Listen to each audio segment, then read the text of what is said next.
uniquement grâce à lait sucré. Jeudi 19h-20h, Sud Radio. Il y a du peuple. Seul contre tous. Retour en direct pour Il y a du peuple seul contre tous. Ce n'est que sur Sud Radio. Face à face, Étienne Chouard, professeur d'économie et de droit à Marseille. Il a récemment écrit Notre cause commune, instituer nous-mêmes la puissance politique qui nous manque, publié chez Max Milo, et écrire nous-mêmes notre constitution. C'est publié chez Talma. Et face à lui, Elisabeth Lévy, directrice de la rédaction de Causeur. Bonsoir à tous les deux. Bonsoir. L'alignement des planètes a fait que les avantages des grands patrons sont revenus sur les devants de la scène. Les parachutes dorés de Tom Enders, patron d'Airbus, qui s'en va avec un chèque de 36,8 millions d'euros, a beaucoup fait jaser, et même plus que celui à 14 millions d'euros de Thierry Pilenko, le patron de Technip FMC, alors que l'entreprise a perdu l'an dernier 1,9 milliard de dollars et que des centaines d'emplois sont en conséquence menacés.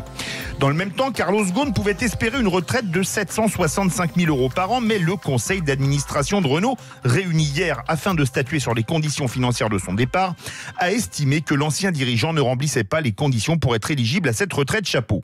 Ces chiffres qui donnent le tournis ne concernent que les grands patrons ou managers qui sont les seuls à cumuler Golden Hello, parachute doré et retraite chapeau. D'où la question qu'on se pose ce soir jusqu'à 19h30. Golden Hello, parachute doré et retraite chapeau, faut-il les interdire ? Galanterie oblige, on donne la parole en premier à Elisabeth Lévy, mon cher Étienne Chouard. Absolument. Non, vous pouvez pas faire ça à chaque fois, mon cher. Mais là, je veux dire, sinon, j'ai toujours été galant, vous le savez. Oui, mais je veux dire, la parole doit circuler. Je ne vais pas abuser de cet avantage. Voilà ce que je voulais dire. Donc, quelle est votre question précise ? Est-ce qu'il faut interdire ? Alors, première question, que vous inspirent ces chiffres qui cumulent pour les futurs ex-patrons d'Airbus et Technip ? Ça cumule beaucoup de choses, des primes en action, des retraites chapeaux, des clauses de non-concurrence, etc. Ce ne sont pas des primes en action juste sur... Il y a aussi... Non, mais il y a énormément là-dedans de rémunération en action, et dans le cas d'Airbus, par exemple, quand il a commencé à s'occuper de la boîte, l'action faisait, je sais plus, 10 euros, et elle a été multipliée. Aujourd'hui, elle est à 118, je crois. Ce qui veut dire qu'effectivement, la valeur de ces actions qu'on leur demande de ne pas vendre, pendant un certain temps, je veux dire, la valeur de ces actions s'est non seulement accumulée, mais elle a grossi avec la valeur de l'entreprise. C'est juste un point de détail, mais c'est pas du tout le fond du sujet. Le fond du sujet, à mon avis, si Étienne en est d'accord, c'est d'abord, quelle inégalité tolérons-nous ? Est-ce qu'il y a aucune inégalité qui est légitime ? De mon point de vue, la réponse à cette question est non. Si vous voulez, et les sociétés égalitaires, d'abord, ne sont jamais égalitaires, et surtout, elles stérilisent en quelque sorte la compétition, qui est aussi un des éléments de la dynamique sociale. Moi, je crois que ça fait partie de la vie et qu'il ne faut pas la supprimer, il faut l'encadrer, la réguler, et qu'elle ne devienne pas la loi de la jungle, mais elle doit exister. Donc, je pense qu'il y a des inégalités légitimes. Et moi, par exemple, je trouve ça tout à fait normal de ne pas gagner autant que le patron d'Airbus. Je ne contribue certainement pas autant que lui, si vous voulez, la richesse nationale, et je crée beaucoup moins d'emplois. Non, je suis désolé. Et surtout, je pense que des gens capables de diriger Airbus, il y en a beaucoup moins que des gens capables de faire du journalisme. Donc, il y a un certain degré d'inégalité qui est, à mon sens, légitime. Simplement, il faut s'interroger sur pourquoi, aujourd'hui, elles sont de moins en moins tolérées politiquement. Et je pense que c'est pour deux raisons. La première, c'est qu'avec l'explosion avec le capitalisme mondialisé, on a donc un marché, en gros, des patrons mondiaux, la rareté ayant fait monter les prix d'une façon complètement démente, plus un certain nombre de mécanismes, si vous voulez, on a atteint effectivement des écarts qui paraissent aux gens d'autant plus, et c'est ça le point le plus important, d'autant plus insupportable qu'aujourd'hui, quelqu'un ne peut plus se dire en France, ou beaucoup moins, que même si lui, il est ouvrier, il gagne pas bien sa vie, ou il est employé, il gagne pas très bien sa vie, il peut. Ce qui est important, c'est qu'il puisse se dire que son fils, sa fille, ses petits-enfants pourront devenir un jour, s'ils le veulent, patron d'Airbus ou toute autre chose. Or aujourd'hui, et ça je crois que c'est un des points pour lesquels on attend, je veux dire, cette question devient beaucoup plus douloureuse et qu'elle est empreinte d'un certain ressentiment. C'est pas seulement une différence statique, c'est une différence qui semble enquistés et qui a à voir évidemment avec d'autres mécanismes, j'arrête parce que qui sont ceux de la mondialisation, de la concurrence des classes, de la mise en concurrence des classes moyennes et des classes populaires de tous les pays du monde, si vous voulez, par le biais de la mondialisation qui entraîne mécaniquement une baisse des salaires. Voilà. Étienne Chouard. il s'est passé quelque chose de catastrophique quand Strauss-Kahn, c'était un socialiste, a permis les stock options, c'est-à-dire a permis que les patrons soient rémunérés de la même manière que les actionnaires, soient rémunérés d'une façon qui les rende solidaires de l'intérêt des actionnaires. En payant les patrons avec des actions, on les incite, mais plus que ça, on les conduit à avoir une politique qui favorise la valeur en bourse. Et la valeur en bourse, elle dépend du profit qu'on arrive à dégager, qui lui-même dépend des bas salaires. Plus les salaires sont bas, plus il y a de profit, plus on peut distribuer de dividendes. Et c'est vraiment le début d'une catastrophe, c'est le début des années 80. Et depuis, on a alors il y a aussi les participations croisées, ces gens-là décident eux-mêmes de leur salaire, donc Carlos Ghosn participe à des différents conseils d'administration où il va décider du salaire des autres, et puis ces autres en question participent à son conseil d'administration pour fixer son salaire, et c'est une bande de crapules qui décident entre eux de se payer des salaires des membres. N'employez pas ces termes, s'il vous plaît. Vraiment, alors n'employez pas ces termes. Alors je retire crapule, je dis quoi, fripouille, alors c'est moins... Non, je veux dire, c'est ni des crapouilles. Les désaccords, je veux dire, d'abord que des gens défendent leurs intérêts, n'est pas des crapules. Non, mais c'est sans rapport avec le mérite. Enfin, employez les termes que vous voulez, mais je vous dis... Je n'utilise pas de mots, et puis on choisira peut-être le mot après, mais quand je vois des dirigeants qui s'organisent entre eux pour fixer eux-mêmes... Donc c'est pas les actionnaires, c'est eux-mêmes les patrons qui participent au conseil. Carlos Ghosn, vous voyez bien qu'on lui a refusé. Ah, mais lui, et c'était pas la première fois. Il y a un an, le conseil d'administration avait déjà refusé une rémunération, une partie de la rémunération de Carlos Ghosn. Mais oui, mais Elisabeth, c'est parce que ça atteignait des niveaux astronomiques. Mais je suis d'accord, c'est la pression de l'opinion publique, tout ce que vous exactement. Et puis en plus, là, il est en prison, il est en train de ruiner la réputation de l'entreprise, donc ils font vachement gaffe. Ils font particulièrement attention cette fois-ci. Je ne me solidariserai pas aussi vite des juges et des procureurs japonais dans ce coup-là. Oui, parce que vous avez raison. Un peu plus national. Mais oui, parce que c'est absolument, vous avez raison, c'est une guerre de gangs, en fait. Ils sont en train de se débarrasser d'un ennemi. Mais ce que je veux dire, sur le plan de niveau des rémunérations des patrons, il y a évidemment aucune valeur, aucun mérite qui justifie une telle différence. Aucune. Si ce n'est le fait qu'ils se mettent dans des situations où ils décident eux-mêmes de leur salaire. Et comme il n'y a personne pour les arrêter... eh bien, c'est l'hubris, c'est ce que les Grecs appelaient la démesure. L'hubris, la démesure. Mais si, d'abord... c'est contraire à l'intérêt général. Non, mais d'abord. Excusez-moi, on vit dans un système, d'abord, d'entreprise libérale, où, effectivement... Attendez, juste, je suis d'accord, si vous voulez, que le contrôle des actionnaires, à mon avis, serait une excellente chose, et je pense qu'en France, ça marche un peu mieux. D'ailleurs, la preuve, c'est que si Airbus était une société française, il y aurait eu des pressions politiques, il y aurait eu tout ce que vous voulez, et probablement, je veux dire, on n'aurait pas accepté un tel écart. Je veux dire. Mais il y a des écarts énormes chez nous aussi. Comment ? Il y a des écarts chez nous aussi énormes. Oui, mais je voudrais m'arrêter sur une chose. Vous dites aucun mérite ne justifie un tel écart. Oui. Alors je pourrais l'entendre, mais là je ne parle pas de vous, je parle simplement de l'ambiance qu'il y a. J'entends des hurlements sur les patrons, les fripouilles, etc. Des hurlements, vous le dites avec une voix très douce. Donc j'entends des injures, excusez-moi, fripouille c'est une injure, sur les patrons. Le jour où j'entendrai, disons, qu'on se posera la question de la contribution de Monsieur Mbappé, qui est certainement un footballeur génial, si vous voulez, au bien commun, et qu'on se demandera s'il est légitime qu'il soit payé, à mon avis, plus que le patron d'Airbus, moi je vais vous dire quelque chose. À ce moment-là, je veux bien qu'on pose la question maintenant. Il y a une grosse différence, je trouve. Vous avez raison sur les excès des joueurs de foot, des salaires des joueurs de foot, c'est injustifiable, et ça donne un très mauvais exemple de revenus sans cause qui semble être légitimé, et ça donne à tout le monde l'envie de gagner comme ça beaucoup d'argent sans rien faire, ou en tout cas sans faire de gros efforts. Mais c'est très différent avec Airbus. Le patron d'Airbus avait licencié des milliers de salariés. En fait, il y a François Ruffin qui vient de faire la division entre la retraite qui va toucher, l'indemnité qui va toucher, les millions qui va toucher, et le nombre de salariés qu'il a fait virer, parce que c'est pour ça qu'il est payé cher. Il est payé cher. Et en fait, il gagne 10 000 euros par salarié viré. C'est scandaleux. Alors que les joueurs de foot, eux, ne font licencier personne. Non, mais vous pouvez pas présenter. Les patrons sont payés des fortunes pour licencier. C'est un travail de salaud.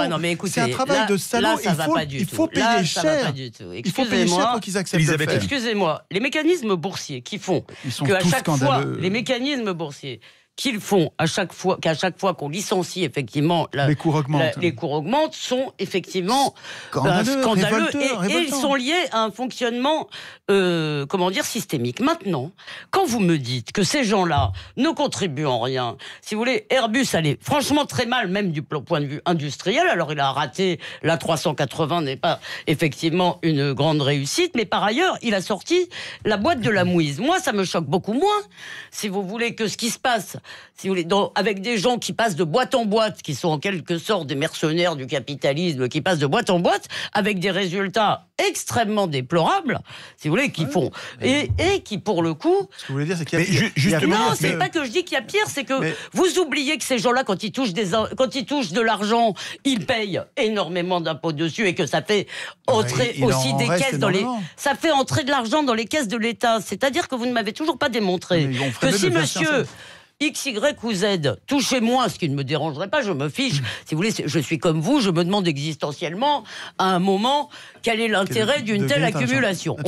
Mais on peut pas répondre simplement avec nos émotions existentielles. Donc, si vous voulez, je suis comme vous, je trouve ça un peu délirant, mais moi, ça me gêne beaucoup moins que vous quand ce sont des gens qui contribuent. Or, pour moi, un patron, c'est pas ni un salaud, ni une fripouille, ni quelqu'un qui s'en met plein les poches. Pour diriger Renault, pour diriger Airbus, il faut un talent que peu de gens ont. C'est pas vrai. Il faut des compétences qui ne tiennent pas seulement au diplôme. Carlos Ghosn a été mis en prison, patron. Et alors, Renault continue à fonctionner, donc il n'était pas si indispensable que ça. Mais c'est pas vrai, la stratégie de... Il y a plein de gens qui peuvent prendre la place de Carlos Ghosn. Étienne Chouard, j'ai cité 2 cas exprès. Renault et Technip, Airbus et Technip.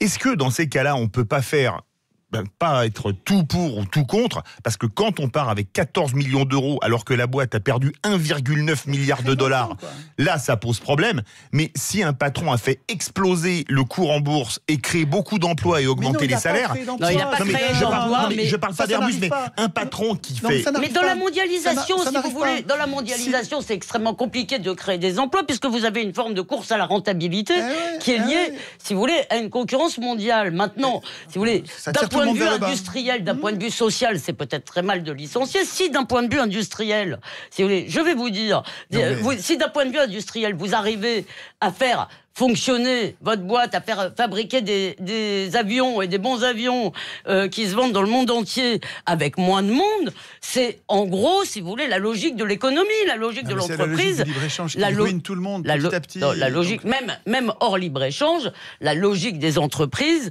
si vous voulez, est de produire le plus possible en dépensant le moins possible. D'accord, mais revenons au salaire extravagant de ces patrons. Je voudrais insister sur un truc. Et je vous donnerai l'exemple d'EDF après qui est amusant. Parce que là, il y a une règle. La règle, c'est les entreprises publiques. Entreprises publiques, le PDG, et ça va dans votre sens. C'est pour ça que je veux dire, le PDG gagne pas plus de 450 000 euros par an. Ce qui est effectivement tout à fait confortable. Correct. Alors à EDF, le PDG, donc EDF c'est, vous le savez mieux que moi, 76%, peut-être 80% d'actionnariat, enfin 87 je crois. De fonds publics, donc d'argent c'est à nous quoi. Voilà. Eh bien, le PDG gagne effectivement 450 et il semble qu'il y a 70 personnes dans la boîte qui gagnent plus. Donc je vous dis à quel point, si vous voulez, en plus il y a beaucoup de simagrées autour de ça, parce qu'en réalité l'État a très peu de moyens là-dessus. Je voudrais insister sur un dysfonctionnement économique qui est lié à ces hyper-salaires, ces salaires déments.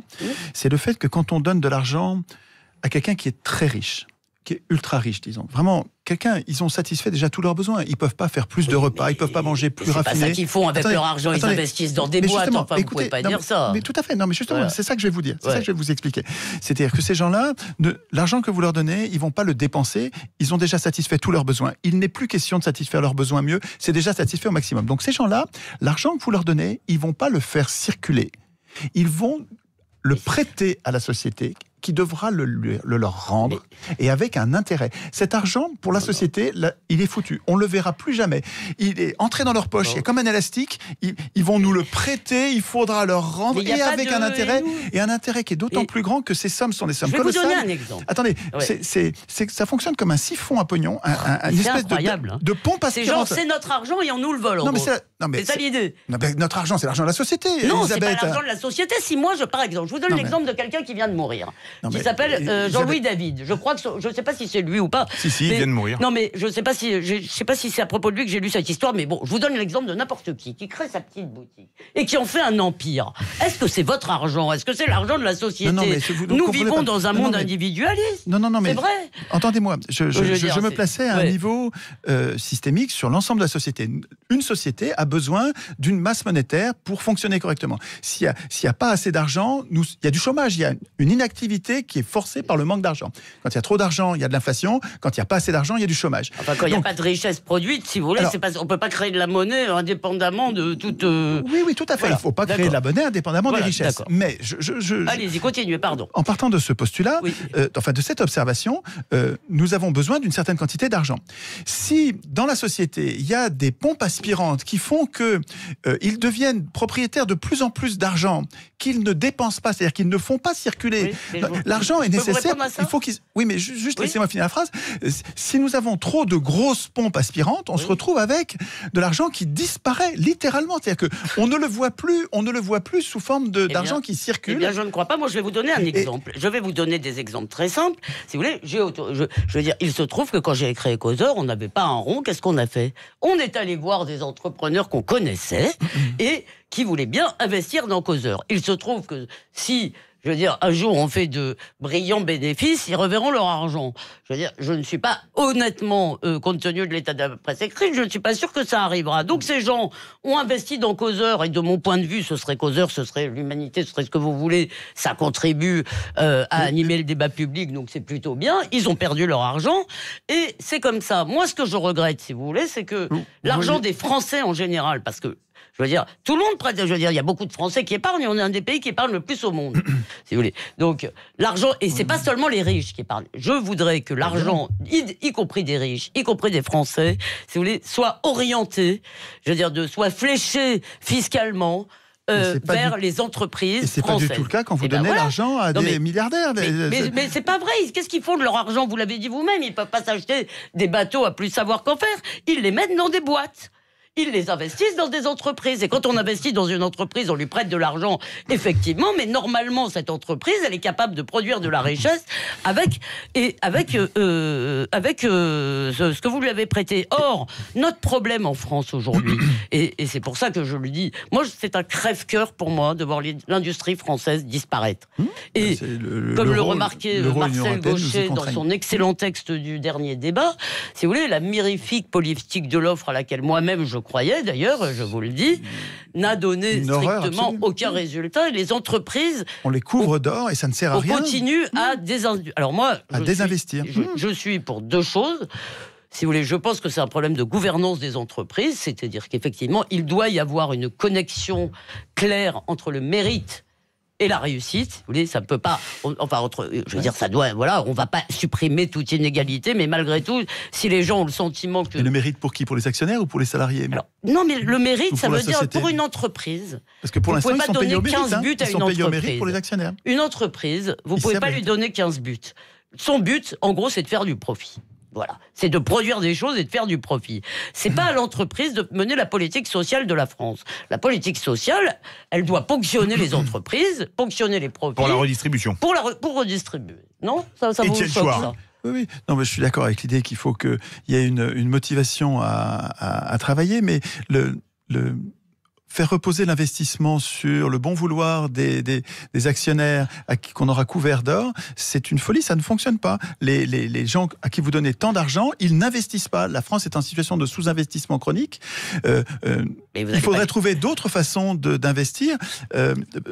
Tous les hôpitaux du pays, par exemple, ont été construits sans emprunter l'argent à quelque investisseur que ce soit. Nous avons construit tout le système hospitalier du pays sur la cotisation sociale. C'est-à-dire que nous avons pris sur les salaires des cotisations avec lesquelles nous avons financé un des meilleurs systèmes de santé du monde. Mais les entreprises ne sont pas la propriété, des gens. On pourrait imaginer que, constatant que les dividendes ne donnent pas les résultats attendus, constatant que quand on donne des dividendes aux actionnaires, ils ne les réinvestissent pas comme il faut, compte tenu de ça, on peut dire, on va arrêter avec les dividendes, ça ne marche pas.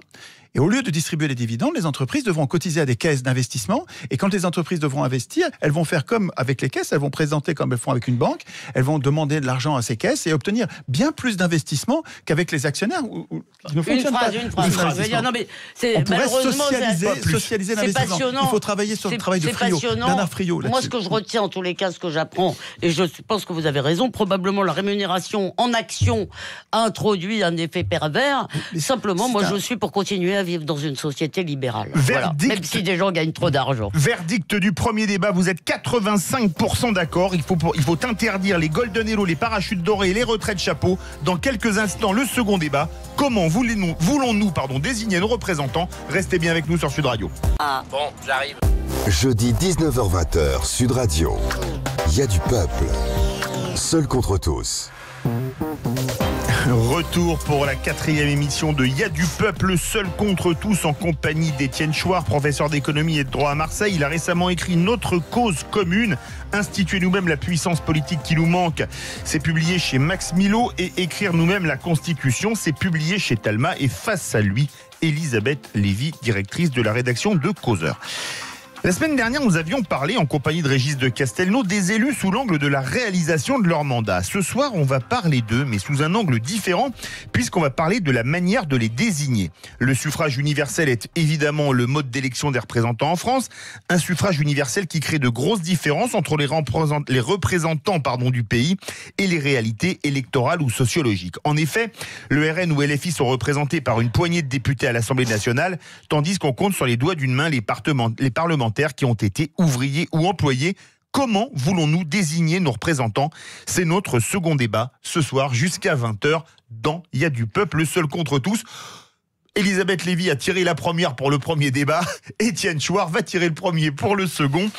Étienne Chouard, le suffrage universel pour désigner les représentants, c'est le mode indépassable. Moi je trouve qu'il est très dépassable. Au contraire, il est extrêmement contestable.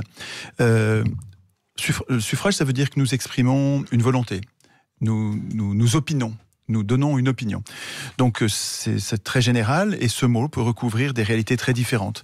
Le suffrage, ça pourrait être le cas où nous votons une loi. Quand nous votons une loi, nous exprimons un suffrage. Ça pourrait être aussi, et c'est le cas, c'est ce que c'est devenu, la situation dans laquelle nous désignons un maître.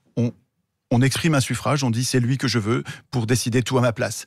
On a dans les deux cas parlé de suffrage. En fait, ce sont des situations très fondamentalement différentes. Dans un cas, c'est la démocratie quand nous votons nos lois. Dans l'autre cas, c'est l'antidémocratie quand nous ne votons plus que pour des maîtres qui décident tout à notre place. Nous n'avons plus aucun kratos. Le démos n'a plus de kratos.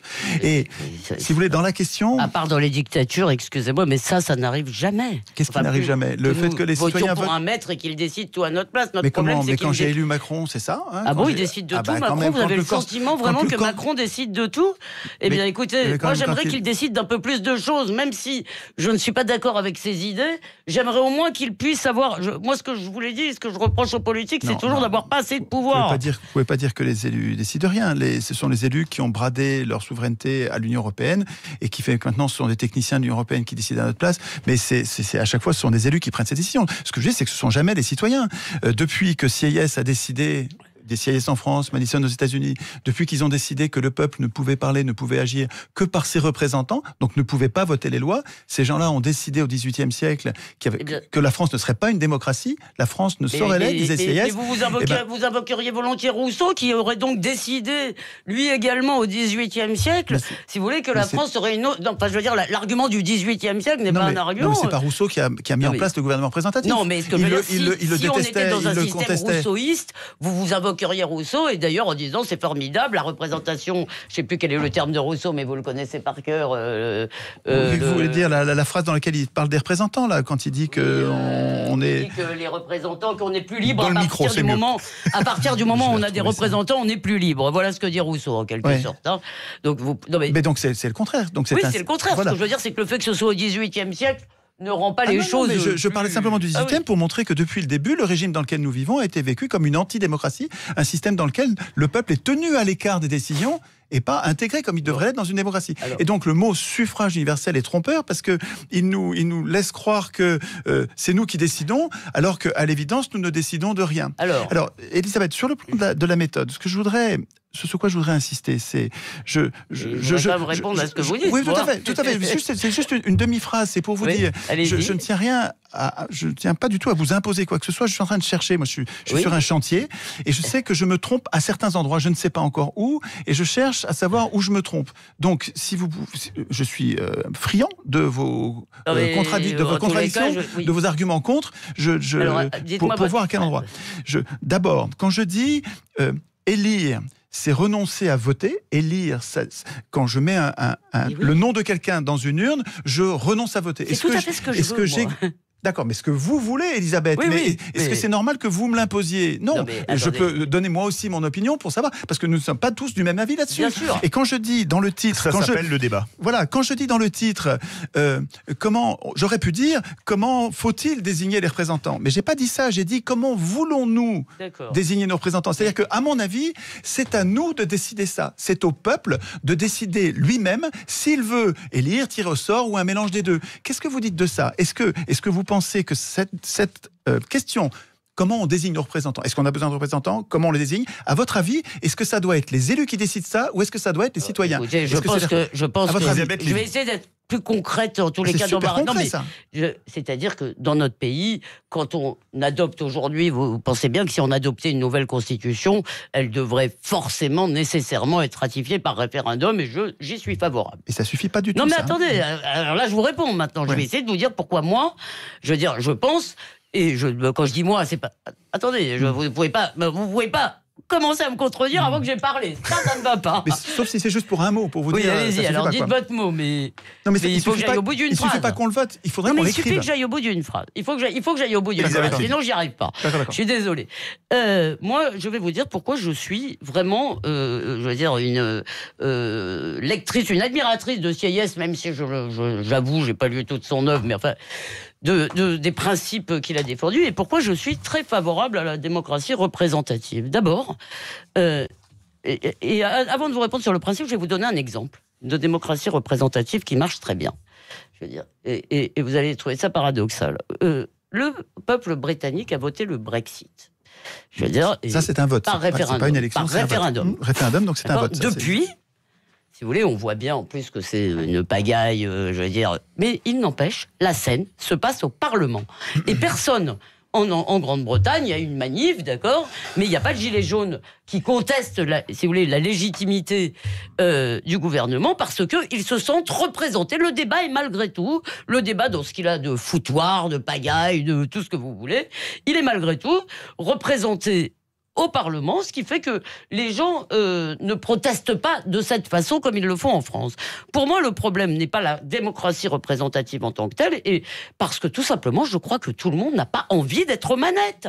Je crois que la société... Non, mais je crois comme Benjamin Constant, qui ne le disait pas comme ça, que la société a besoin aussi, et beaucoup plus d'ailleurs, elle a besoin de 500 députés, elle n'a pas besoin, et elle a besoin de milliers de chirurgiens, de dizaines, de centaines de milliers de professeurs, de policiers, d'Étienne Chouard, de journalistes, de ce que vous voulez.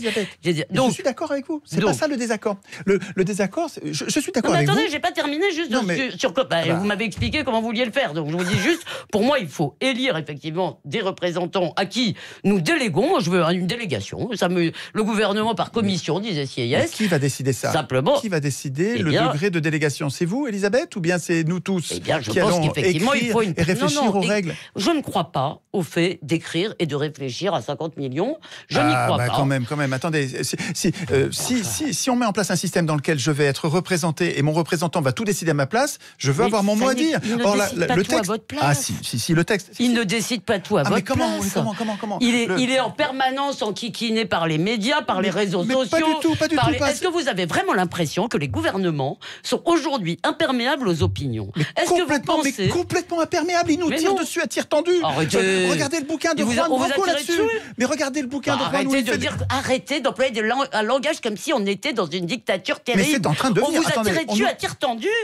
Enfin, Étienne, on manifeste tous les samedis depuis 3 mois dans notre pays. Et Elisabeth, ça vous choque pas qu'on nous crève les yeux? On nous crève les yeux. Non mais ce qui me choque, je vais vous dire ce qui me choque, c'est votre vocabulaire. Mais il n'y a aucune exagération. On ne nous crève pas les yeux. Il y a eu des accidents malheureux. Les policiers responsables ils visent seront punis. la tête. Qu'est-ce que vous dites, Elisabeth? Non, Elisabeth, vous devriez non, pas là vous partez sur autre chose. Mais là, on n'est plus sur la représentation. Il n'y a aucune exagération à de dire. Ils ont perdu leurs yeux. C'est à vie. À vie. L'œil est parti. D'accord. Est-ce que vous avez la même... C'est incroyable que vous traitez... Vous avez la même tristesse pour les policiers qui sont brûlés dans leur bagnole, pour les... Est-ce que vous avez la même... Évidemment. Très bien. Évidemment. Très bien. Mais alors un excès en justifie pas un autre. Mais non, mais est-ce que vraiment nous vivons dans un système où les citoyens ne peuvent plus vaquer, ne peuvent plus marcher dans la rue, ne peuvent plus débattre parce que la police leur tire dessus à flux tendu. Soyons raisonnables. Elisabeth, j'ai l'impression... Soyons raisonnables. Elisabeth, j'ai l'impression que si c'était arrivé chez Poutine, ces tirs dans les yeux et ses yeux crevés, vous n'auriez pas réagi de la même manière. Ah bon?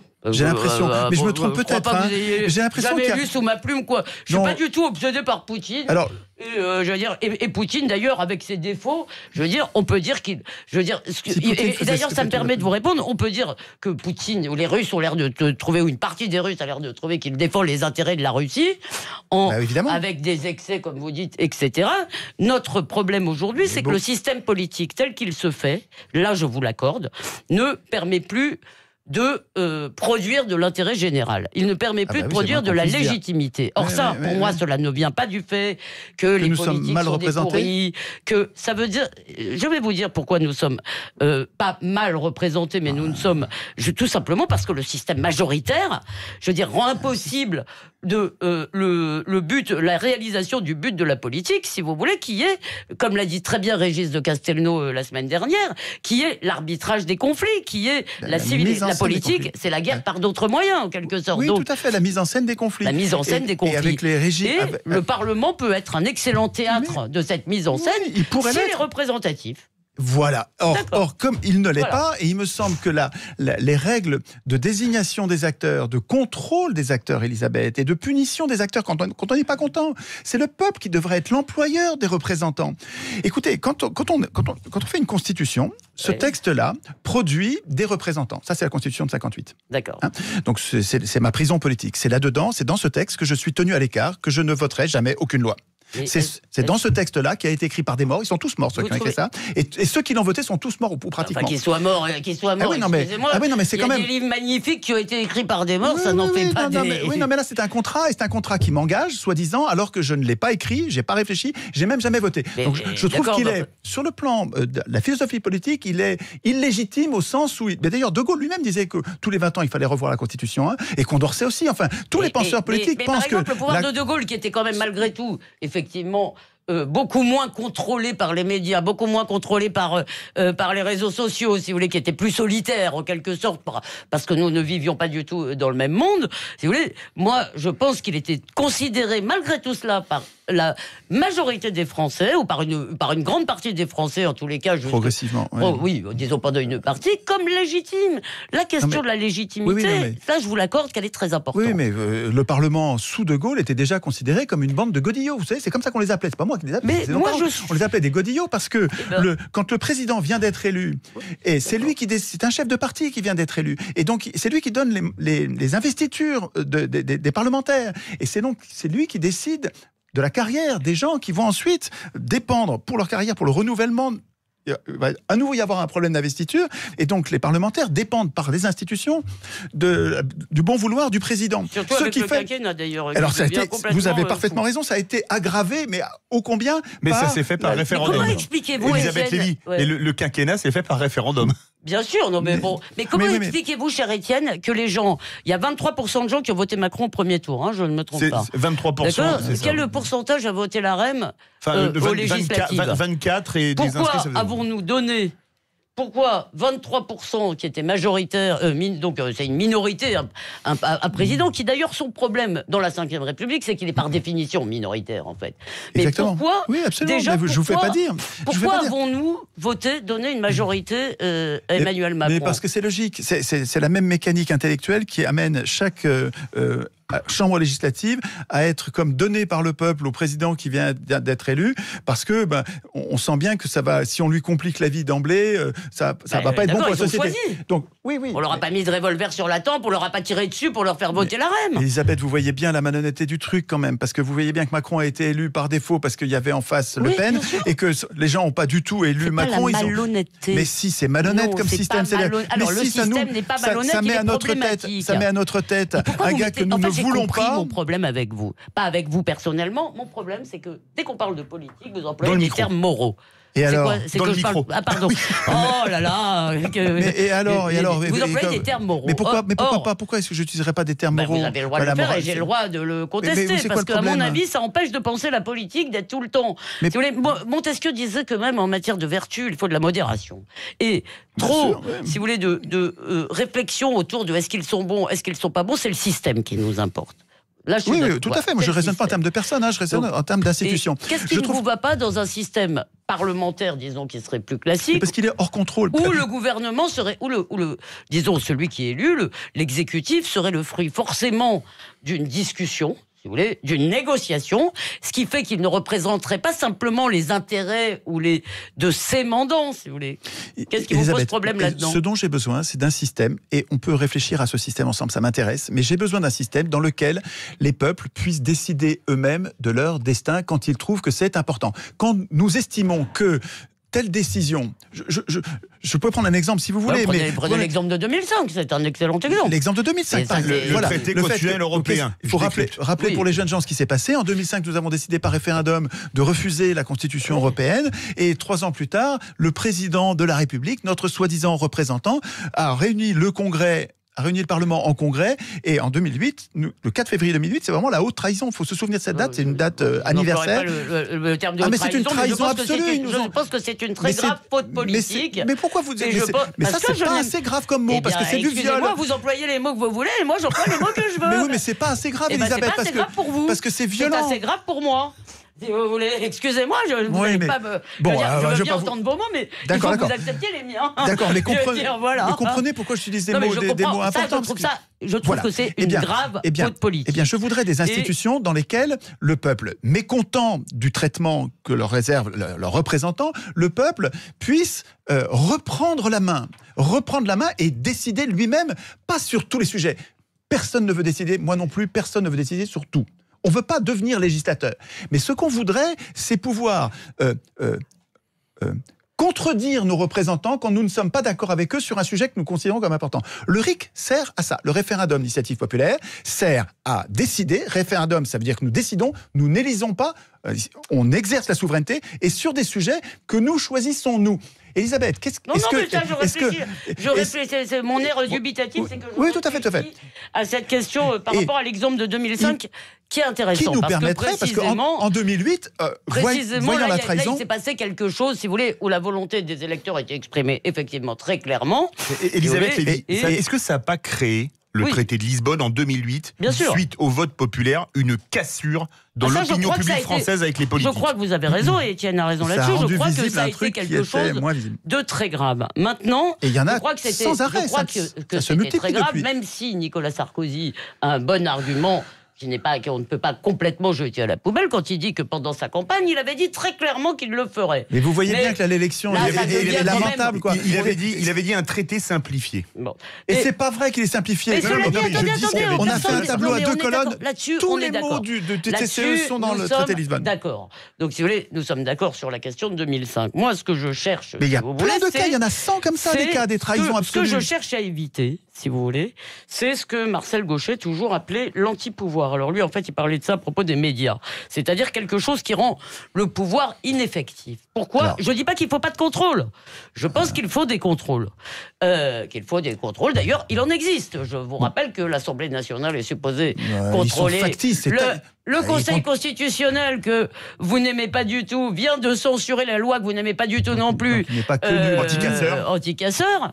Donc, si vous voulez, et surtout, il me semble, ça j'y tiens beaucoup, si vous voulez. Je ne crois pas que, par exemple, quand les gens ont élu Macron, même s'ils n'étaient pas bons, après, la moitié des gens, à un moment, ont préféré Macron à Marine Le Pen, bon, passons, ils ne voulaient pas, leur obsession n'était pas de créer des contre-pouvoirs, ils voulaient lui donner les moyens d'agir. Donc, nous sommes nous-mêmes traversés de contradictions, nous voulons que nos gouvernants agissent. Vous voyez bien qu'il n'y a pas de contre-pouvoir correct, c'est-à-dire que vous savez que Hollande, et c'était Macron qui était ministre à l'époque, on appelait ça la loi El Khomri, mais ils ont inversé la hiérarchie des normes en droit du travail, ça veut dire qu'ils ont supprimé le droit du travail.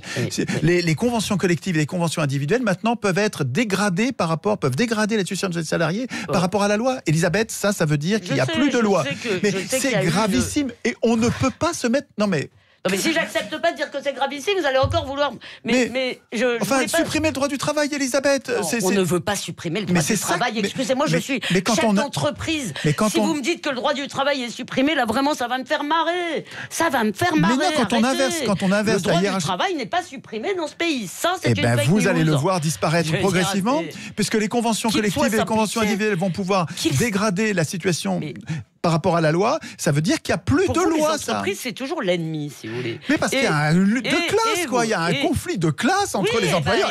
Quand même, je vous rappelle que Elisabeth, dans toutes les petites boîtes de ce pays, si vous voulez... les petites boîtes, c'est différent. Les patrons sont des esclaves comme nous. Elles ne se font pas enquiquiner au prud'homme, vous. Je veux dire, avec votre droit du travail qui n'existe pas. Non, mais revenons au contrôle des pouvoirs. Revenons plutôt sur la contrôle des pouvoirs. politique. Est-ce qu'à votre avis, les députés réunis en congrès, parce que c'est comme ça que ça se passe, une révision de la Constitution aujourd'hui, il n'y a que les députés qui devraient être les seuls à ne pas l'écrire, c'est eux qui modifient la Constitution. À votre avis, est-ce que les députés sont capables d'instituer leur propre contrôle? Je prétends que non, à cause du conflit d'intérêts. Partout sur Terre, ce sont les députés qui écrivent la Constitution. C'est les électeurs qui les contrôlent, vous les réalisez pas. Mais ça marche pas. Vous ça ne marche les réalisez pas. Mais Elisabeth, c'est extrêmement insuffisant.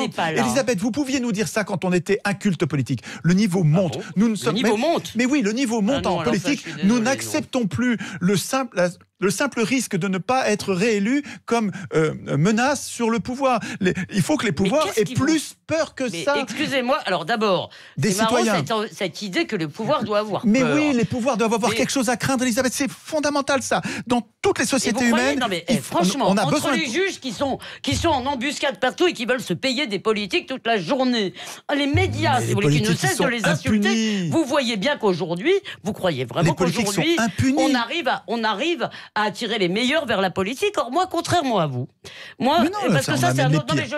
Non, vous savez pas, c'est encore une fois, contrairement à vous, je ne veux pas des députés qui soient comme moi. Je ne veux pas des représentants qui soient comme moi. Je les veux plus éduqués, plus intelligents, meilleurs moralement éventuellement, ce serait pas mal.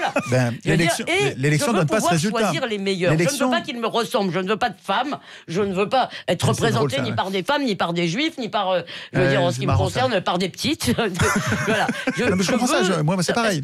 Je suis d'accord avec ça. Je suis d'accord avec ça. Mais reconnaissez que si le mode de désignation que vous avez mis en place donne un résultat dans lequel, à l'Assemblée nationale, il n'y a aucun employé, aucun ouvrier, aucun chômeur. Elisabeth, les chômeurs, comment vont-ils être défendus? Les retraités, comment vont-ils être défendus? Parce que vous croyez que chacun défend donc ses intérêts. Mais oui, Elisabeth, ce sont les députés qui votent leur retraite.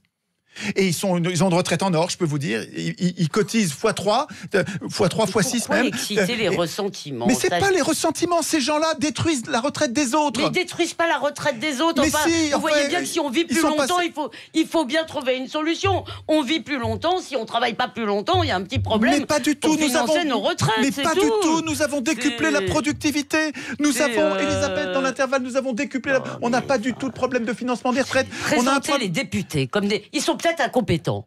Non, mais attendez, si on les payait au SMIC, ils feraient attention à ce que le SMIC soit moins bas.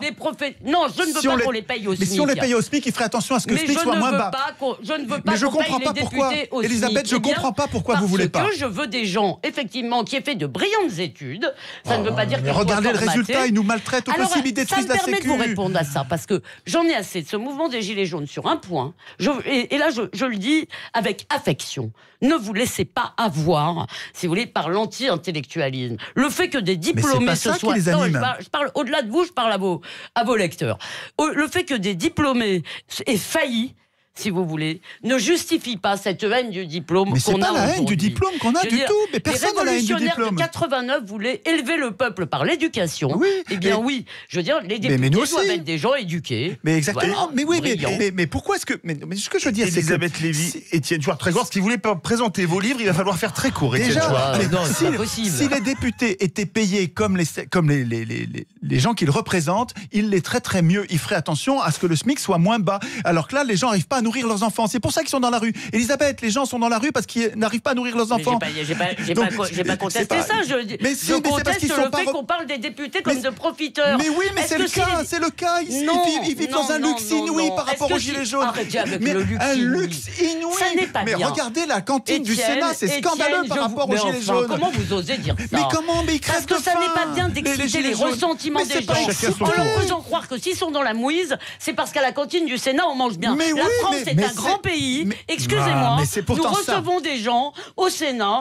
Le Sénat fait partie des institutions de la République. Eh bien, moi, je ne veux pas qu'à la cantine du Sénat, on mange mal. Mais c'est pas qu'on mange mal, on mange comme tout le monde. Ça ne m'aidera en rien qu'on mange mal à la cantine du Sénat. Elisabeth, si nous étions capables de rendre les députés dépendants du sort des simples citoyens, comme les actionnaires ont su rendre les patrons dépendants du sort des actionnaires. Vous savez, quand on disait tout à l'heure, en payant les patrons comme les actionnaires, les patrons se sont mis à favoriser les intérêts des actionnaires et défavoriser les salariés. Eh bien, nous devrions payer les députés comme les salariés, et comme ça, ils nous traiteraient mieux mécaniquement. Vous ne devriez pas exciter le ressentiment des gens. Je réfléchis vous ne devriez pas, ou en tous les cas, vous ne devriez pas le justifier. Je réfléchis à un mode de représentation. On peut parler du système, et traiter les gens de profiteurs. Mais là, on n'est pas représenté par ces gens-là. Elisabeth Lévy, on arrive au bout du débat. Vous n'aurez donc pas le temps de parler de votre livre.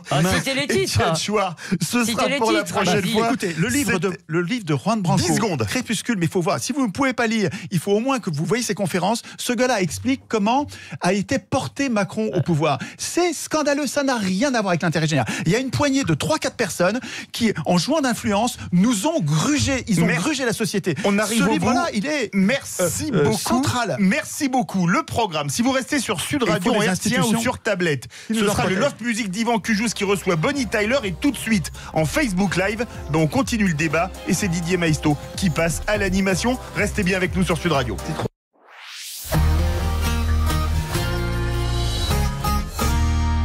Demain, je dois appeler la banque, passer à l'école, décaler mon rendez-vous avec Anne. Mais là, je veux juste pouvoir dormir. Vous cherchez l'équilibre?